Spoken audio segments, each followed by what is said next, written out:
Friends, countrymen, Ontarians, welcome to the Wild Ontario Podcast, episode number 5. We are talking to Ontario's Iron Man, not Robert Downey Jr., somebody much cooler, Nate Terbrack. This gentleman is involved in the giant refurbishment of Sault Ste. Marie's steel mill, Algoma Steel. It's a giant industrial complex. We talk about the three big industrial powerhouses in Ontario: Hamilton, Sarnia, and Sault Ste. Marie. And how do you make steel?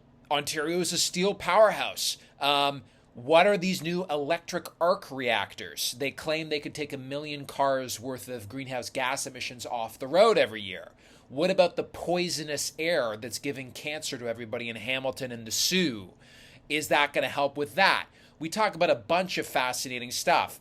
Green hydrogen. We talk about electric cars. We talk about wind power, modular nuclear power in Ontario, and the full gamut. So a fascinating conversation about the environment, human health, and Ontario's mighty industrial capacity. So enjoy this episode with Nate Terbrack. Nate, great to talk to you, my friend. Welcome to the Wild Ontario podcast. And yeah, man. So you are a steel man. You're a steel expert. Is that correct? Sort of. I wouldn't go and like I'm not a metallurgist. I'm an electrical technologist by trade, and the work has basically just taken me into steel industry. Um, we do. I'm business development manager for an engineering firm, and our big market is Canadian and North American steel. So not working in the mills, but at arm's length. I don't think I'd be able to deal with the heat of the mills, to be honest with you. It's demanding work to work in a steel mill. I can freaking imagine, man. I can imagine. So you're my 5th guest on the podcast now, and every guest so far, the first question I like to ask them as a bit of a humorous start is, if you had to be killed and eaten, asshole first, eaten alive by a predatory animal in Ontario, which animal would you choose and why, my friend? I definitely go with like a fox. I Foxes are honestly like my favorite animal. I have a Shiba Inu, and I always get, oh, she looks just like a fox. There's just something about like the common red fox that I enjoy. The cunningness, the personality of them. I just feel like it'd be a slow death, but at least I'd get to hang out with a fox for a few hours, because or maybe even a few days, because I'm not exactly the smallest person. So, I was not expecting that answer, man. You're the first person that said a fox. So what do some other people say? mainly it's like mountain lions and bears. Really? Okay. Yeah, no one said wolf, like gray wolf. I guess maybe you could say a wolverine, but or a polar bear, right? I guess up in Yeah. Hudson Bay. But dude, a fox, yeah, that would be pretty painful, man. Unless it's like a group of foxes, maybe. Yeah. I just think like being hanging out with a fox would be cool. I was up on the south branch of the Magnetawan River on the weekend, and we saw a black bear came out right on shore while we were paddling past it, and my dog just did what she was trained to do and scared it off. So it's That's pretty amazing, I was man. pretty pumped. But like I was disappointed that it startled so quickly when Chicago started to bark at it, and because I wanted a better look. I just saw the head of it, but I was like, oh man. But it spooked off very quickly. So That's amazing. So did you see how big it was, or was his body concealed by foliage? his body was concealed by foliage, but I saw his head, and it was a good size. Yeah, I bet you it was probably in the 300s, maybe pushing 400. Like it was a big head, and we were probably 10 meters away from it. Oh my God. Yeah, we were paddling up the river in a canoe, and we heard rustling, and I look over and I see the foliage move, and then suddenly the head comes out, and you know, dog starts barking, and it took off, and I was like, damn, didn't even get That's time to get out the camera or anything. So That's so cool, man. They're so elusive, because in Ontario, the forest is so thick. It's hard to, mhm. you basically got to bump into them like you did. Yeah, there's no kind of, a lot of open territory like there is out west where you can maybe see for a few hundred meters and see one off in the distance, right? That just doesn't Yeah. happen in Ontario. So we were up in Temagami the first week of July, which bug season this year was absolutely brutal. And it was right like at the end of the fire ban, and we pulled up to the campsite at like 9 o'clock at night. And I didn't have time to like survey. I didn't really care much for the fire pit or anything like that. So I set up our tent, cooked dinner real quick, and then crawled into bed. And at probably about 3 or 4 in the morning, I woke up, the dog was barking, and lo and behold, there was a black bear rummaging through the fire pit. Apparently, were using the fire pit as a garbage can, even during a fire ban. So in the morning, I went over and I looked around, and there was food scraps and everything like that in the fire pit, and I was just like, "This is ridiculous! Like, we're in a fire ban, and you're using it as a trash bin? Like, come on!" So. Dude, unreal. Yeah. So I've had two bear encounters this year so far. That's impressive, man. That's Yeah. impressive. I mean, two. Considering I'm from Hamilton, like I think that's a good number. That's right. Holy cow, man. Dude, that's wild. Yeah. And, people always, I got into an argument with one of my friends online recently about black bears, not being dangerous. Because I brought up this story about Bass Pro Shops and the guy behind the gun counter, Hmm. is buying bear spray. And he's like, what do you need this for, man? I'm like, well, black bears. He's like, you don't need it for black bears. Like, black bears are harmless. And then I looked up the data online, right? And there's been 17 people killed by black bears since 2010 in North America. And it's really interesting. In most of those cases, those people have actually, about three-quarters of those cases, the people were partially or fully eaten by the bear. So it's like, yeah, black bears can be, cute and you yell at them and they run off, but they can also eat you asshole first alive, right? Yeah, So, exactly. Whenever I tell people I'm going camping, they're like, "Oh, aren't you afraid of the bears?" And it's like, I'm not gonna lie. I'm I'm a 300-pound man. I'm bigger than the average bear. I think I can fight a bear? No, but I know for a fact I'm more dangerous than it because, I could start a forest fire that destroys its habitat. I could drop something that it eats and poison it, like it's just the thing that my approach to bears is you got to respect them, yes. right? You have to be respectful of them. Like, do I get a little anxious thinking, oh man, there might be a bear? Yeah, but I hang my food in a tree. I don't take unnecessary risks, and people like my wife who they don't do backcountry camping, they just don't get that.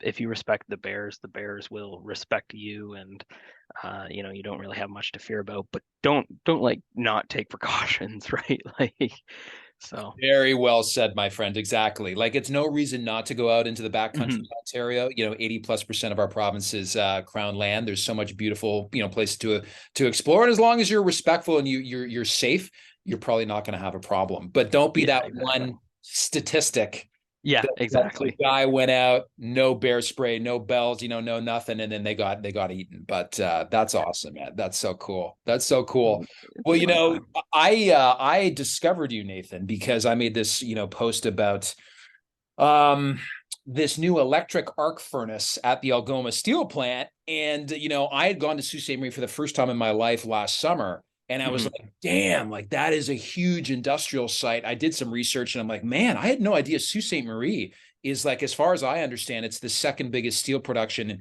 center in Ontario behind Hamilton, but also in Canada. Is that Hmm. correct? Yeah, so the thing you have to realize about the Sioux was that it was built around two major mills. It was built around the paper mill, which I don't know if the paper mill is still around, but it was built around the steel mill. And Algoma Steel, their big product is plates for boats, for like seagoing vessels basically. And they're in a very unique location where they're close to the Minnesota ore fields, right? So you get ships like the Edmund Fitzgerald that go across go across Superior from Minnesota's ore mines to the Sioux, and they they make plate steel up there. In terms of like the biggest, yeah, I'd say the Sioux is probably the second largest in steel making area in Canada. And if you think about Ontario in general, you've got You have Algoma, you have DeFasco, and you got Stelco as the main big three. But then you also have like Gerdau and Valbruna, who also make steel, but they're more called mini mills, I guess is how you would classify them. Whereas those big three are the integrated steel mills, right? So they will take iron ore and turn it into a finished product, right? Like Algoma makes the plates, and they also have a strip mill, and then Fasco and Stelco they make automotive galv metals, right? So, Interesting. And but DeFasco and Stelco are both in Hamilton. yes, so um, Stelco's primary steel operations are actually down on Lake Erie and Nanticoke. Oh, Yeah, so they've been slowly moving operations down that way. They've been closed. They closed down the blast furnaces a few years ago. They have a coke oven still operating in Hamilton, but their blast furnace and their basic oxygen furnaces, they're all in the Nanticoke Lake Erie works. interesting. I've got my podcast guest who I interviewed last night, who is also in Hamilton, by the way, who's a forest technician, talking about invasive species. He said he went fishing at the mouth of the water outlets of Nanticoke Station. Is that a natural gas or a nuclear plant down there?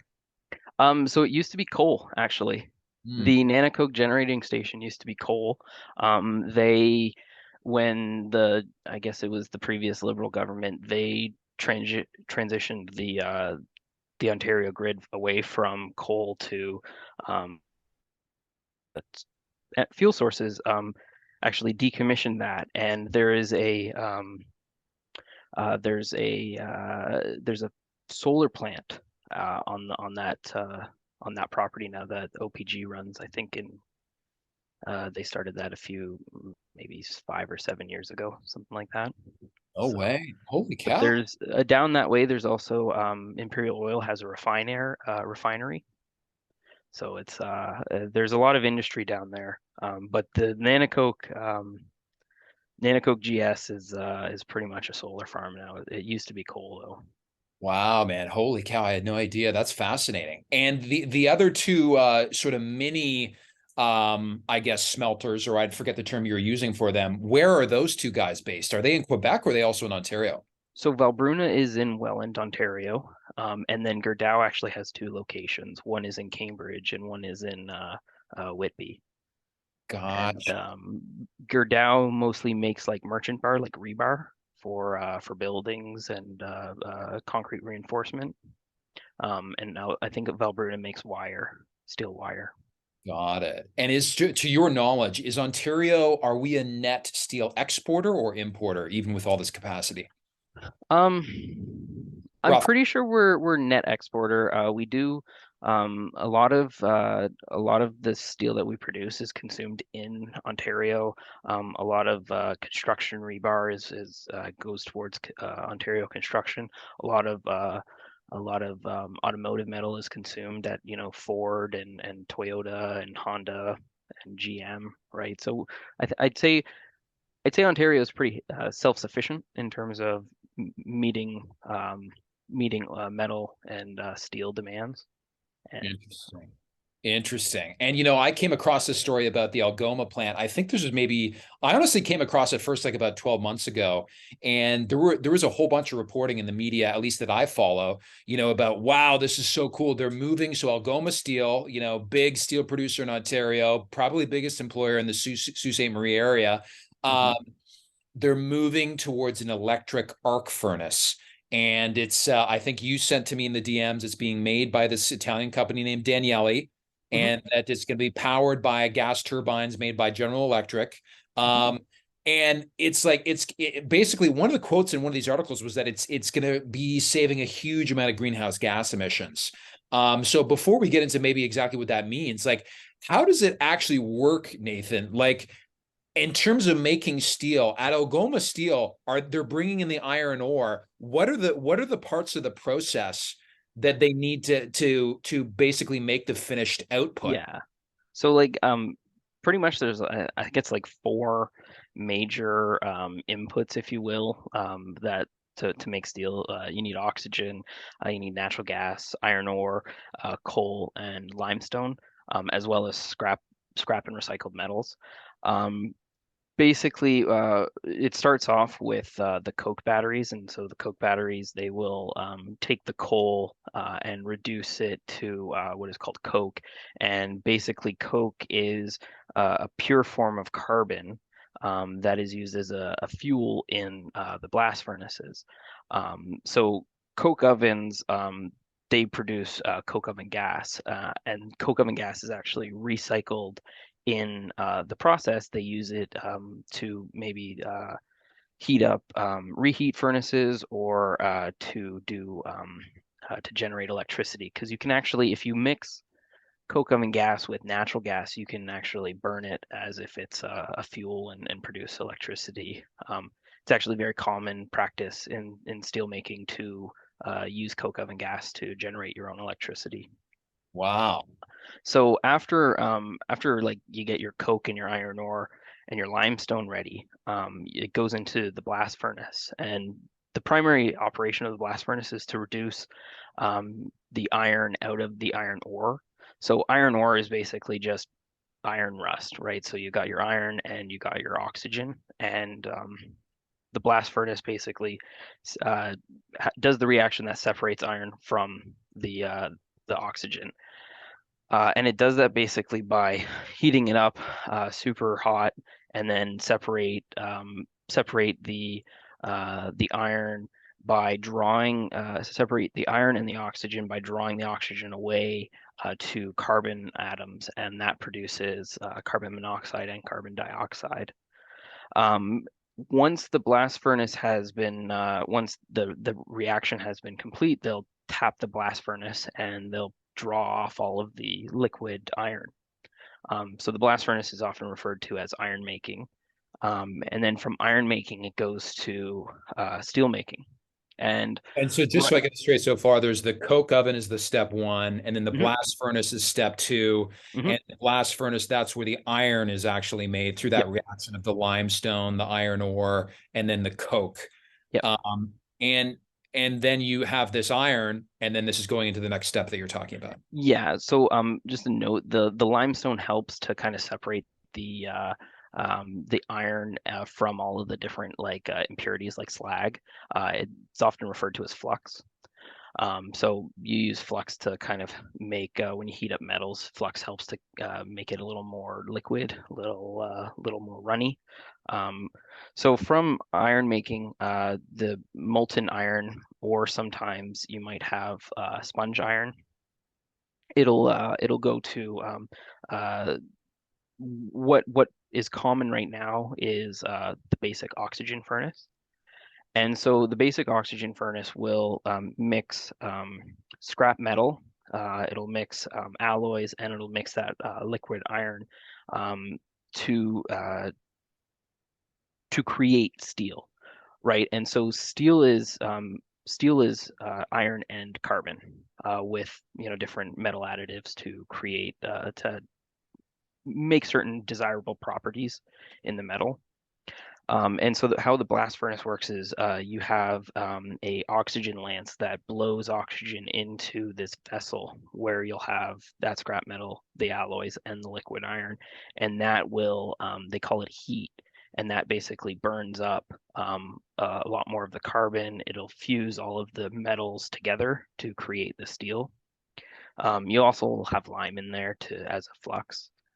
And then the byproduct of the basic oxygen furnace is actually CO2 and carbon dioxide, because you're trying to reduce the carbon content to get again the desirable properties of the metal. Is that carbon dioxide and carbon monoxide? Yeah, Is that both of correct? them. Yeah, And so that was depends on. also a byproduct of the previous stage number two in the blast. Correct. Yeah. So carbon monoxide and carbon dioxide are both uh, byproducts of complete and incomplete combustion.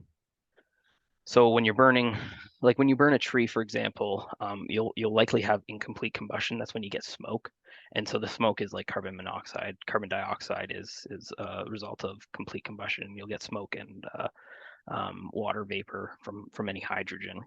So, and then once the basic oxygen furnace has done its heat, they'll take the molten metal, they'll do some further refining.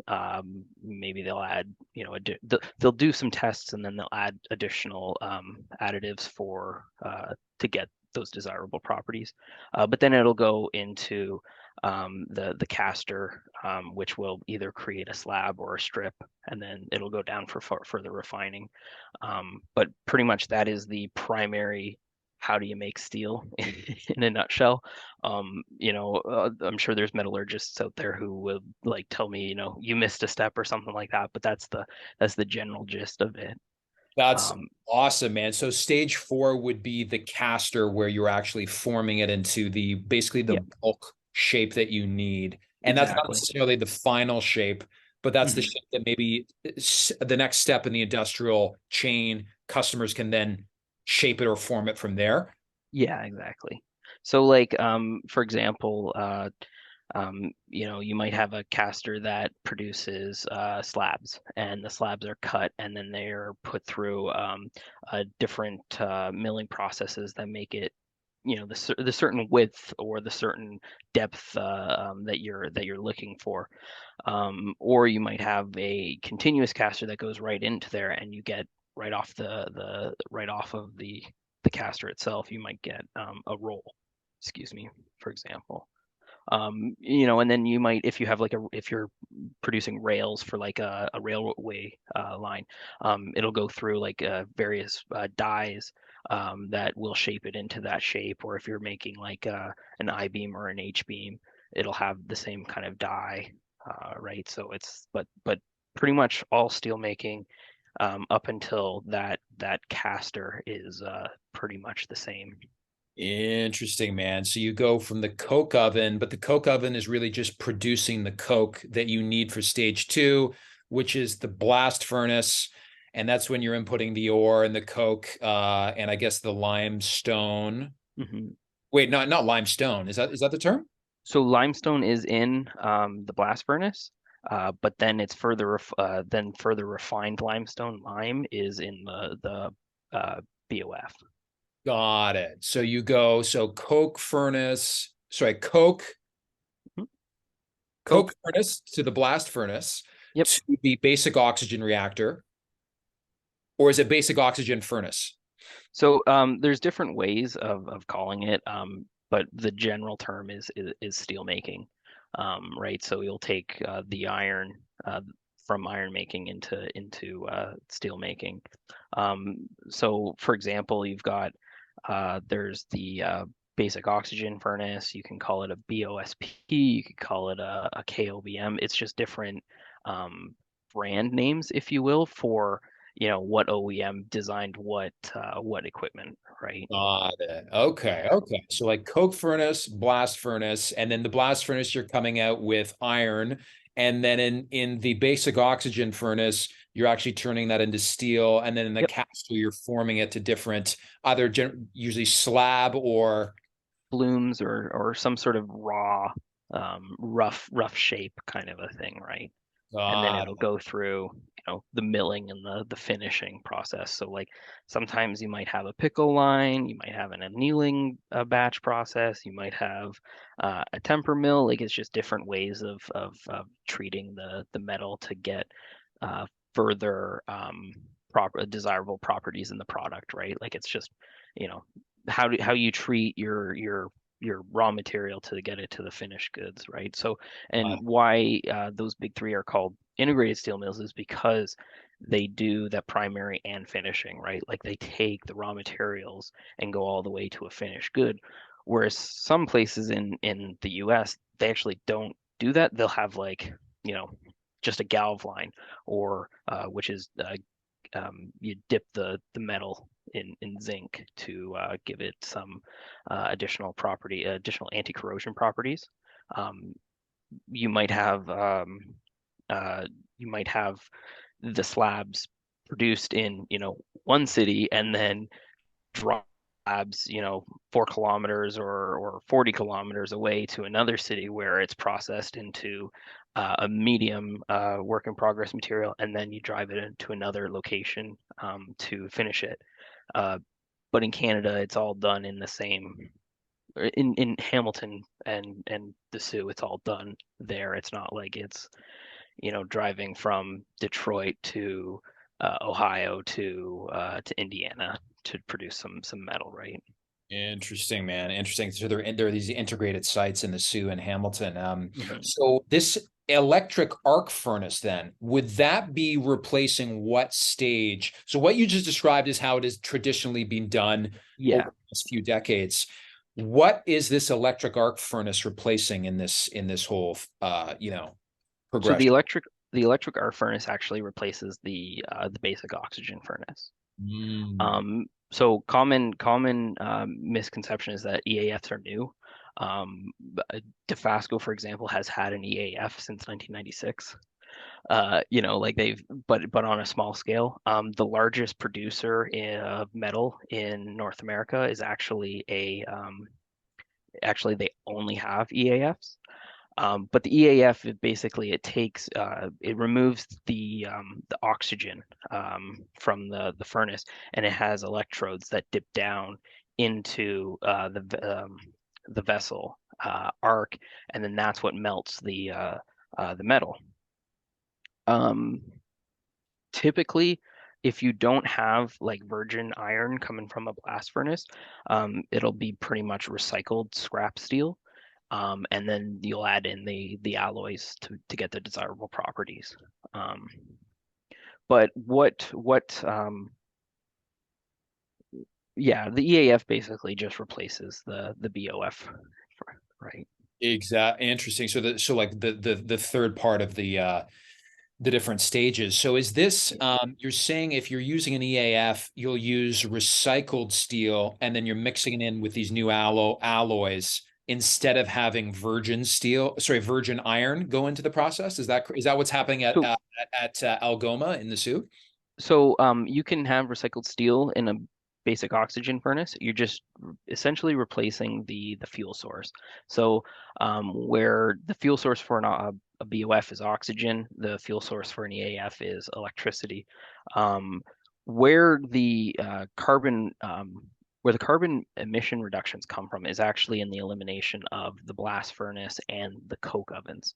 Um, there are other technologies that will eliminate the coke oven and the blast furnace, but a place like Algoma where they are doing an EAF or any other steel mill that does EAF technology, um, they are essentially they're just recycling the metal in an electric powered furnace. Interesting, man. So you could eliminate stages one and two as long as you have enough feedstock of old. Is it Yeah, old steel or old iron? I guess it would be old it's steel. old steel. Yep, it's old steel. But Wow. you have to remember, you have to consider this: the supply of scrap metal is actually it's limited, right? You think like, what's the life cycle of a car? How long before a car is actually recycled? How long before a building is torn down and you separate the concrete from the rebar, right? Like it's so that's a challenge is there going to be actually enough scrap metal, scrap steel? So steel is like infinitely recyclable. Um, and because it's infinitely recyclable, you just take a bunch of scrap and heat it up, pound away at it, and you can create some sort of a stock that you can shape into something, right? Like you know what blacksmiths used to do back in the medieval ages, right? So Yeah. but the cool thing that all of these decarb projects that Algoma and Dofasco are doing is they're looking for ways to replace the blast furnace and the coke ovens. And that's done through like a process like direct reduced iron. And basically, what direct reduced iron is going to do is instead of using coke to as a and carbon as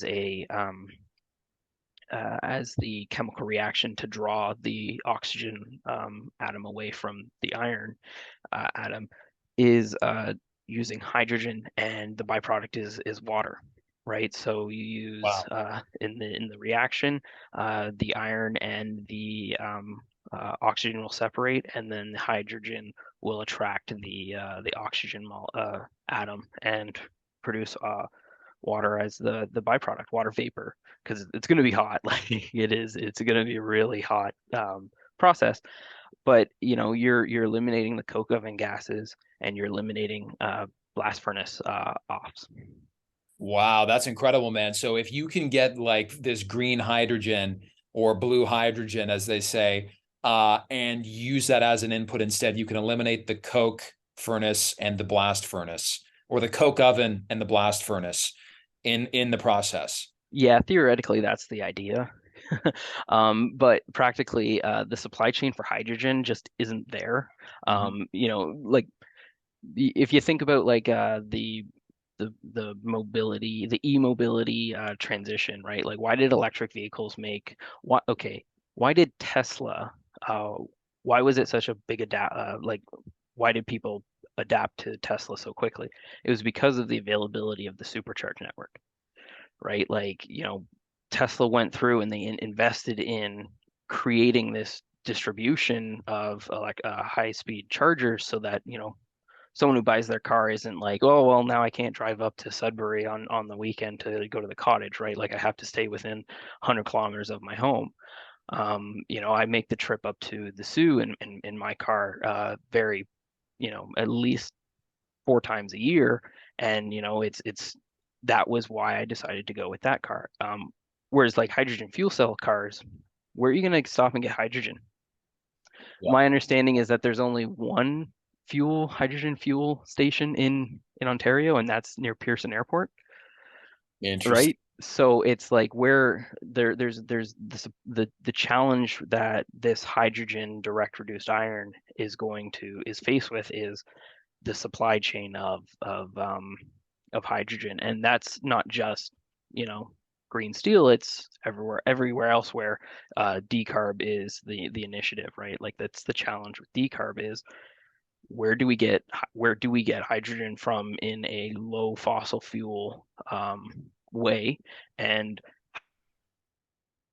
um, like in Ontario, off the top of my head, the most the most logical place to get hydrogen is actually in Sarnia, where you have, all those chemical producers down there where hydrogen is actually a byproduct of their process. Interesting. Um, but the question is, how do you get hydrogen to, Hamilton and the Sioux in such great quantities that a steel mill could use it for direct reduce iron? Yeah. Right? Yeah. Like that's the question. Like, what are you going to do? Are you going to build pipelines? Hmm. Or are you going to truck it? Are you going to ship it? Or are you going to actually build, green steel places in Sarnia close to the supply of hydrogen? But that Very. hydrogen is considered blue hydrogen, right? Because it has a higher quantity of carbon to the hydrogen that's produced. I think it's like per kilogram of hydrogen or something like that.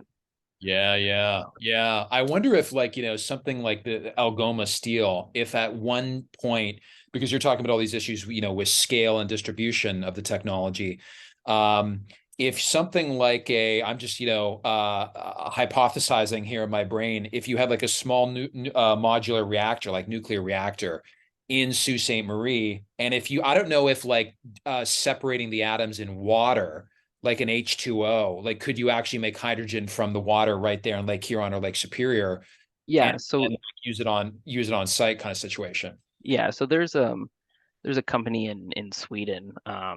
They're producing green steel through green hydrogen that's been produced through electrolysis.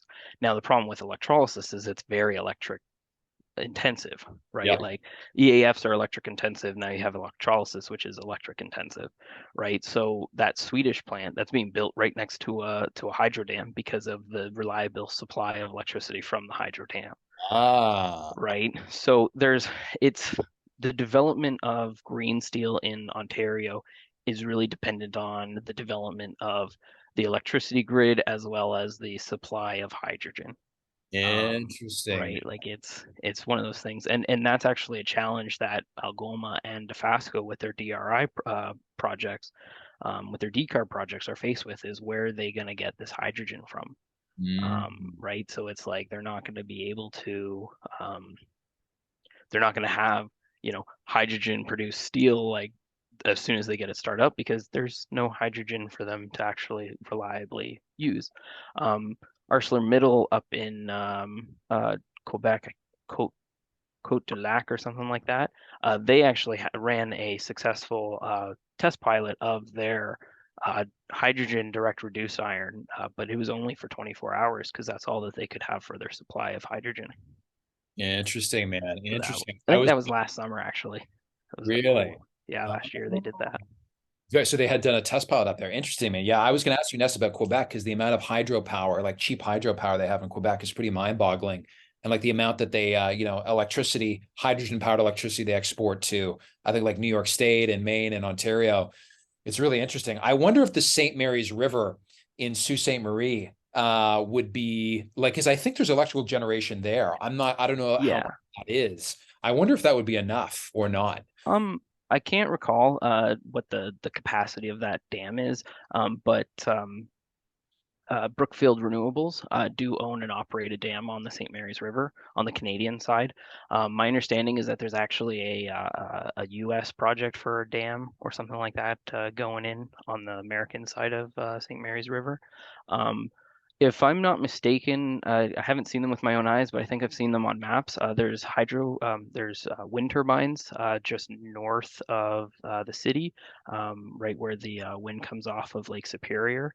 Um, I Right. bel I believe so actually interesting thing that Gerdau does in Cambridge is they're right next door to a landfill. So they're actually taking the off gases from the landfill, upgrading it and burning it in the reheat furnaces. Right. So that's one that's one way of you know capturing capturing uh, off waste essentially and using it as an input to the input to the process. Now that's another concern, right? Because you have a lot of these steel mills are using coke oven gases and synthetic coke oven gases to produce electricity or to produce heat in boilers and stuff like that. And if you don't have coke ovens, how are you going to produce? Like you're going to have more natural gas or find another power source, right? Mhm. So it's a delicate balance of energy um, and your demand of it, right? Like the energy supply and demand is a really delicate balance. Interesting, man, and very fascinating. The fascinating stuff. So I guess from what you're saying in the Sioux, Algoma is going to be using mainly the scrap steel in their electric arc furnaces, and which then would then feed into the casters after that point, right? Still, Yeah, that stage would still exist. And then yeah. if would they keep the coke oven and the blast furnaces around in the advent that the scrap steel supply had a disruption or was insufficient, like in the medium or long term? Do you think are they going to keep them around so they can switch them on if they need them? So I don't know specifically what Algoma is doing, but there is talk in the steel industry on the American side of the border that blast furnaces are um, they're not obsolete. Like there are alternatives to their technologies through direct reduced iron, but I don't, I can't see with the existing technology that we have that Algoma or any of the Canadian steel mills would fully do away with their blast furnaces and coke ovens. Stelco, for example, they just put in a new blast furnace. I think within the last 10 years, I believe they just or at least upgraded their existing infrastructure, did a significant overhaul. You're seeing a lot of American producers also doing significant overhauls of the blast furnace.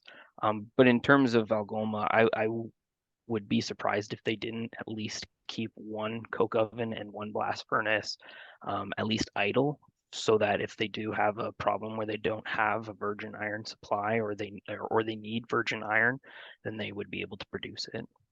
Interesting, man. Very interesting. And then also the case, it's gonna also gonna be a wait and see in terms of hydrogen availability Hmm. when the distribution and when the economies of scale become appropriate for what these guys are doing.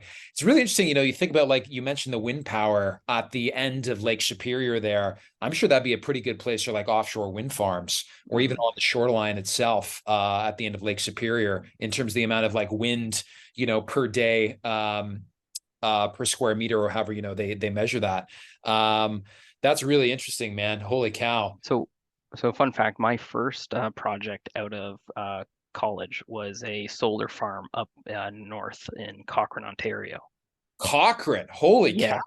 Yeah, so it was a 40 megawatt solar farm, and it was actually put in place to replace a biofuel. So there was a local paper or wood mill that would ship the scrap wood to this plant that would, burn it as fuel and produce 40 megawatts worth of electricity. That same job that I had, I also was doing wind farms, and I think there's a so one of the things you have to consider is that when the wind isn't blowing, typically the sun is out, and when the sun isn't out, typically the wind is blowing. So they complement each other. So it's like you got to have a good balance between, solar and wind. You can't just go full steam wind and full steam solar, because there's times where the wind's not blowing and the sun's not shining, right? But if you can, to your point on the small modular reactors, I actually like the idea of small modular reactors, especially up in northern Ontario. Um, the CANDU reactor, that is a very safe technology that has been developed in Ontario. Great brand name. And Great brand name. Can do. right, Can do. It's great. it's and I think the last time Canada actually, like, we actually had a nuclear disaster was Chalk River up in, like, you know 1950 or something like that. Yeah. Yeah. So I do like the idea of small modular reactors, and I think small modular reactors would be helpful. But not in my backyardism, right? Like, how many people want to put a new are willing to have a nuclear reactor put in their backyard? Absolutely. Absolutely. But Yeah, it would be fascinating to do another podcast with you, man, just talking about your thoughts, because you have worked in green tech, about like what do you actually see on the ground? Because there's so much, it's so easy to muddy the waters, I find, with this kind of tech. mhm, There's so many vested interests on all sides, and you see all this stupid, like you see these memes about, solar and wind, memes like, well, what happens if the sun isn't shining, you fucking idiots? That's right. mm, You're gonna all starve to death, right? You see stuff like that. It's like, come on, guys. But it's to hear from someone actually on the ground, it'd be really interesting to have that conversation with you, because I think that would be a whole other podcast that mhm. probably. But the claim that some of these I guess the PR people for Algoma Steel are making about, hey, these EAFs, I guess there's two of them, and then maybe the second one's going to come online closer to 2030. I'm not sure. Correct me if I'm wrong on that. The claim that, hey, the amount of carbon dioxide reduction in terms of emissions that this would take out would be the equivalent to like 1 million cars on the road over a year period. Does that make sense to you? Because you did talk about how carbon monoxide and carbon dioxide are big components of the byproduct, right? All along the chain in steel production. Yeah, I do. I'm They've probably done calculations that I can't even begin to think about. There's like the full cradle to grave life cycle of a product, right? And they've probably put a lot more thought into what the actual emission reduction is than I have. I know uh, part of the contingency on them getting the government funding was what is their carbon reduction. Um, it is very possible. I know like steel mills are pretty dirty places, and if you can help reduce like if you don't need coke or if you don't need coal, then yeah, definitely possible. Because like that's where the main reductions are coming from is the blast furnace and the coke ovens, right? So if you're going down from having two operational blast furnaces to one, you're still getting a significant reduction, right? So Absolutely. And in terms of like human health, I imagine like the carbon monoxide one, like mm, that's highly hazardous gas to, I think, all biotic life, right? Like any animal that's respiring air, like carbon monoxide is some nasty shit. Obviously, I don't think yeah, carbon monoxide is necessarily greenhouse gas, but um, like both of those are just, we don't need more of those spewing into the atmosphere at this point, right? yeah. I think carbon monoxide is the one where it's like the deadly killer. Yeah. Like, like it's the one where you can't smell it, you can't, you're gonna have a headache and feel dizzy, and then you'll die.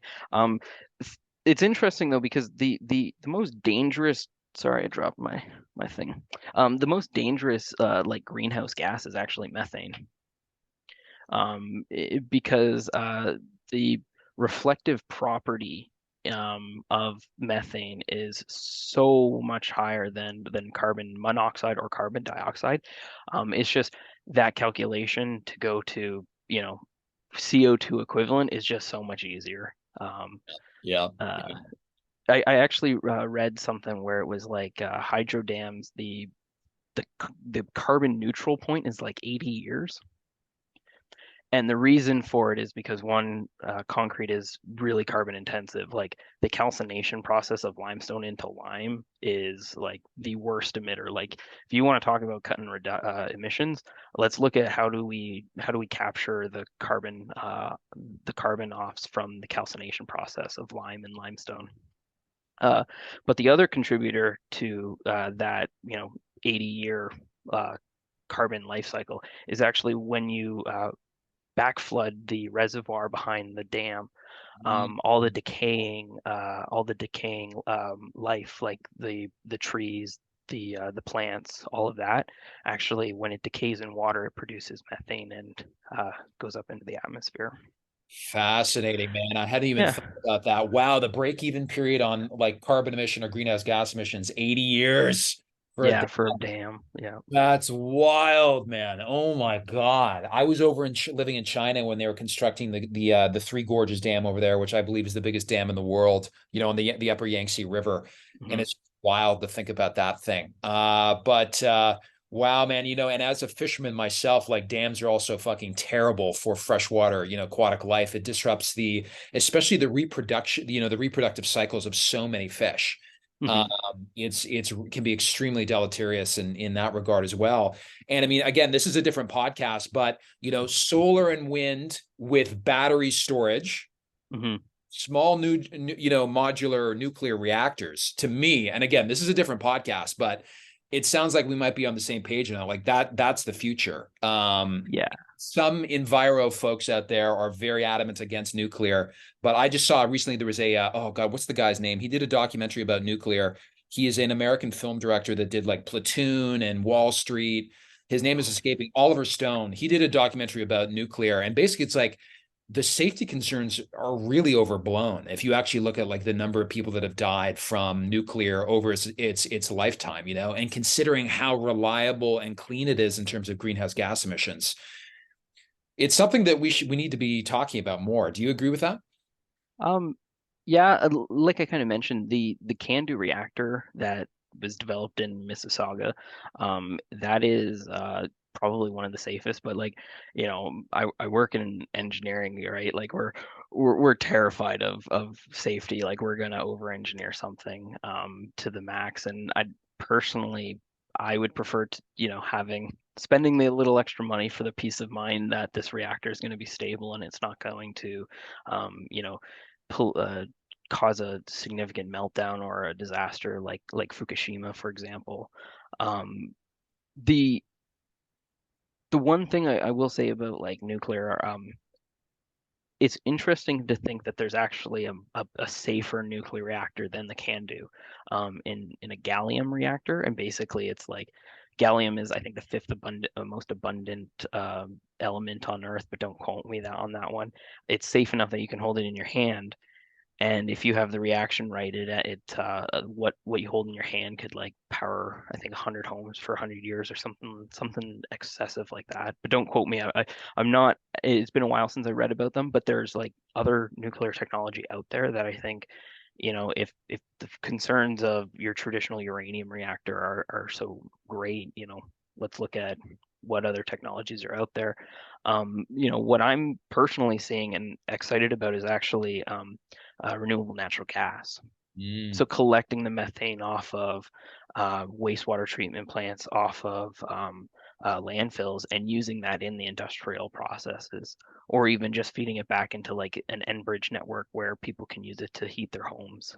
I think that's actually a more realistic, more attainable power source, fuel source than, like the approvals process for a nuclear plant are, you know, they're long, they're drawn out. But it's a matter of public safety. Whereas like, you could probably get a waste to energy project up and running within a year, maybe 2 years, if everything goes well.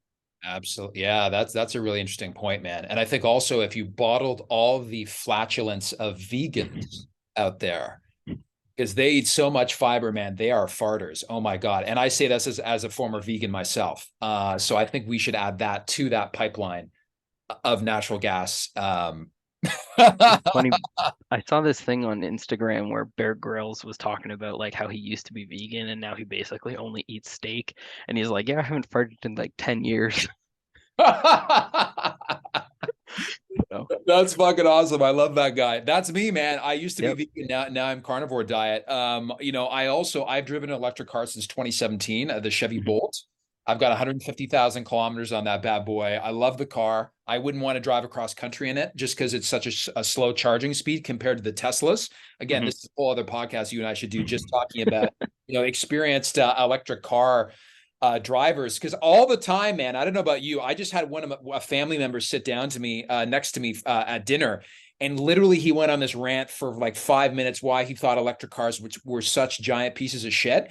And I was just sitting there, like nodding my head. I'm like, yep, yep, yeah. Like he doesn't know that I've been driving an electric car, and like 75% of the points he was making were complete bullshit, right? And I was just like, oh my God, man. So This my favorite thing about being an EV driver, is when someone starts to have like a negative opinion towards it. All I do is say, okay, let's go for a drive. I put my foot down, and their head is in the back of the seat, and it's like, okay, I've driven, nice Mustangs. My dad had really nice cars. Like he's a mechanic, so he would, come back with like a Ford GT on his lunch break or something like that from fixing it. So, you'd get and like, you'd get the same experience in a or Tesla as you do in $180,000 GT in terms of that acceleration, right? But the thing the thing I like to brag about is that to go to the cottage, it cost me probably $40 in electricity. Tesla recently got approval from Measurement Canada for the to bill by the kilowatt hour instead of by the minute, which 47 cents per kilowatt hour is not a bad deal at all. I know it's 4 times the average market rate in Ontario, but you know, whereas where I would be paying $80 to go up on one tank and then $80 on the way back, it's a different trip. Totally different game, man. I spent so little on charging, it's ridiculous. Because like where my Mhm. family cottage is from downtown Toronto, it's a 200-kilometer trip, and my Oh, that's my perfect. Bolt basically has a 400-kilometer range, so I can make it just there and back without charging if I left on a full charge. And when you charge at home, it's ridiculously cheap, like when you're not Yep. using these external charging systems. And Because you're the doing great it thing, overnight. You're doing yeah, it overnight where it's like what's the time of use rate for overnight? It's like 8 cents a kilowatt hour. it's Like ridiculous. It's ridiculous. Yeah. So we got to have a conversation on that because there's so much, I think just people don't even know what they're talking about on that topic, man. But definitely. with electric cars, coming back to the Sault Ste. Marie Algoma Steel electric arc furnaces here. We got about 5 minutes left. I don't know if you know about like the health problems in Sault Ste. Marie. There's this wild narwhal article from about 2 or 3 years ago looking at all the weird and wacky kinds of cancers that people have that live like right near the Algoma Hmm. Steel factory in Sault Ste. Marie. And for some reason, it's not super widespread. It's only within a few kilometers of the factory and or the plant, and it's only on the west side because I think that's where the prevailing winds tend to blow for some reason. So I forget what it said in the article. I don't think it's obviously, like carbon dioxide that's doing this. I don't think that can have that kind of effect on humans, but there's some weird byproducts in the whole process that are clearly making people sick. And they interviewed families where like 3 out of the 4 family members died of leukemia, including like children. And people are weird. They continue to live in these neighborhoods. They work at the plant, because you can make $100,000 a year and drive a sweet car, even though there might be some, health risks related. I'm sure there's lots of things, that you can do for Algoma Steel that are very safe, but getting these EAFs online, they're probably going to be reducing some other things, I imagine, in the process. Yeah. It's going to make it a lot healthier for people in Sault Ste. Marie. Like, does that make sense to you? Yeah.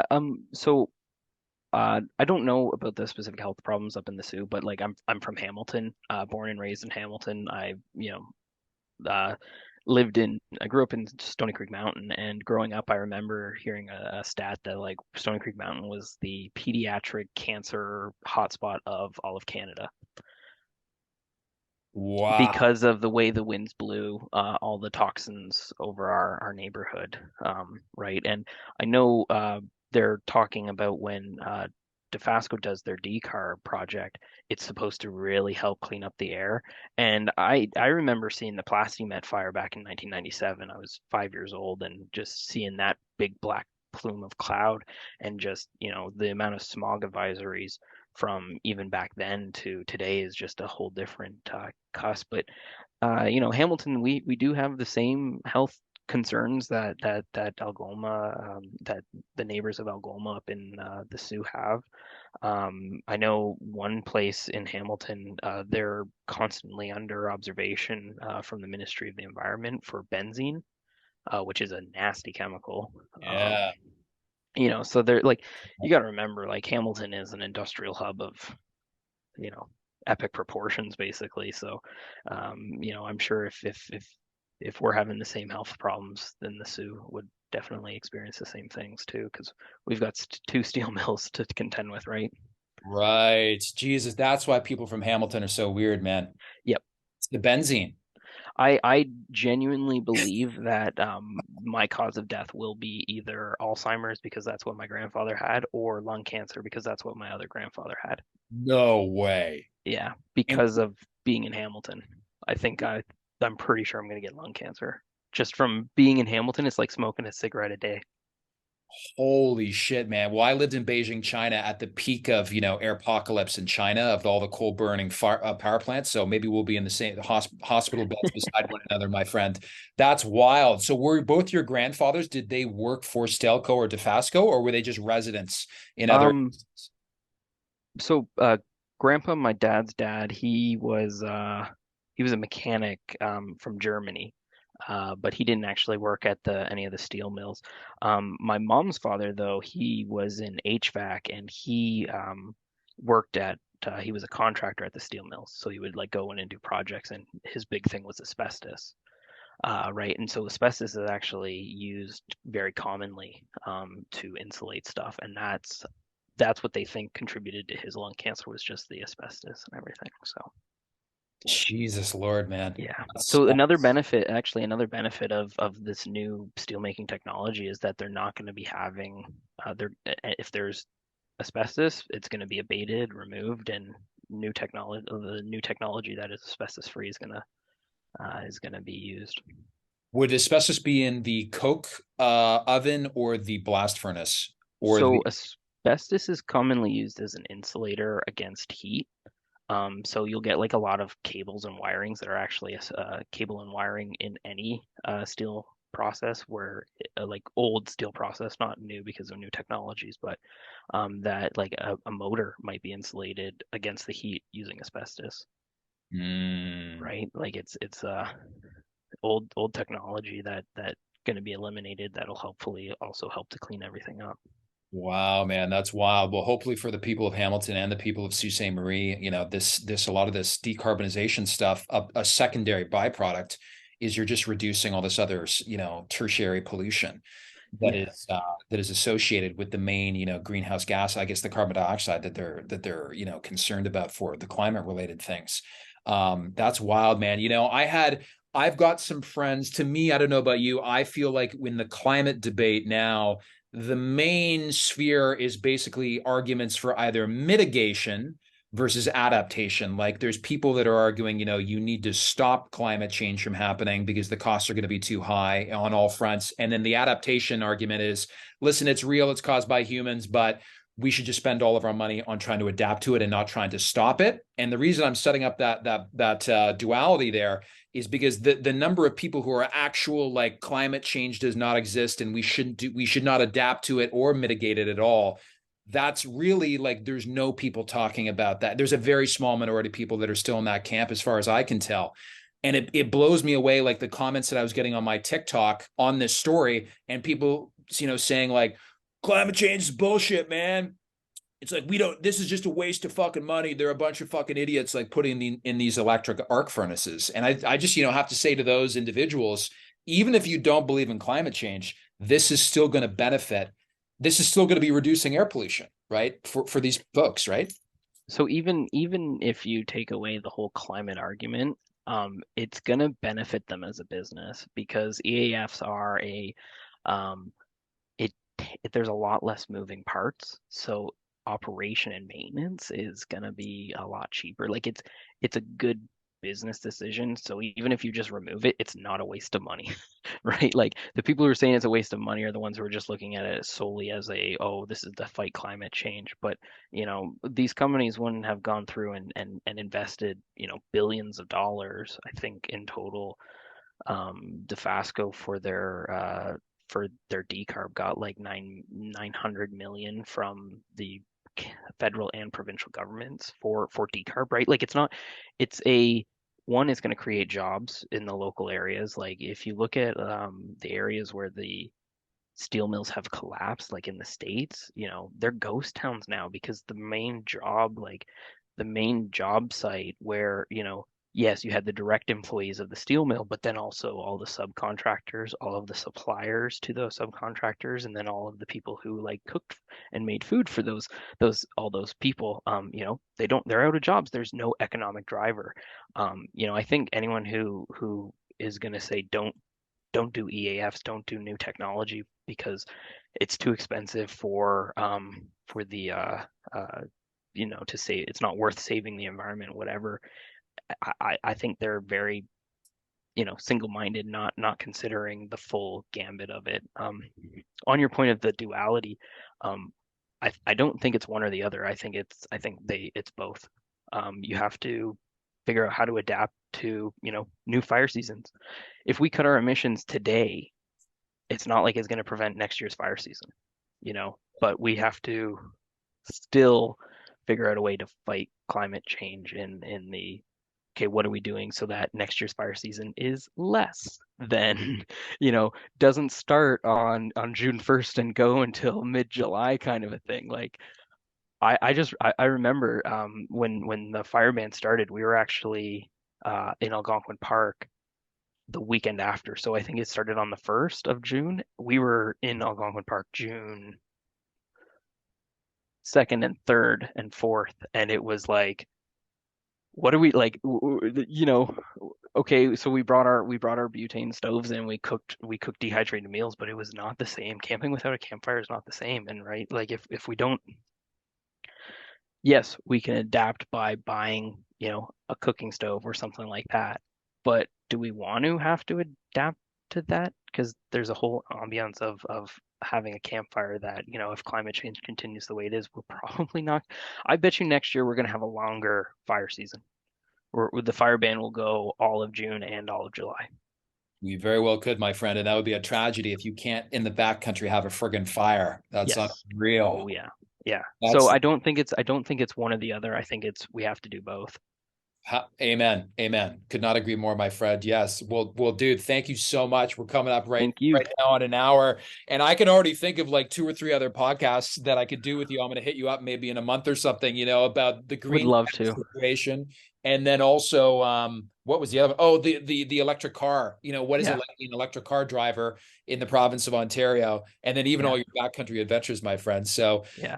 Thank you, everybody, for watching and listening to the Wild Ontario podcast. You can follow us on YouTube, Wild Ontario podcast. Listen on Spotify and Apple Podcasts. Please give us a 5-star review if you can. Thank you so much to Nate. Got to have him on back soon just to talk electric cars. And yeah, thank you so much for listening. Friends, countrymen, Ontarians, may the gods bless you all.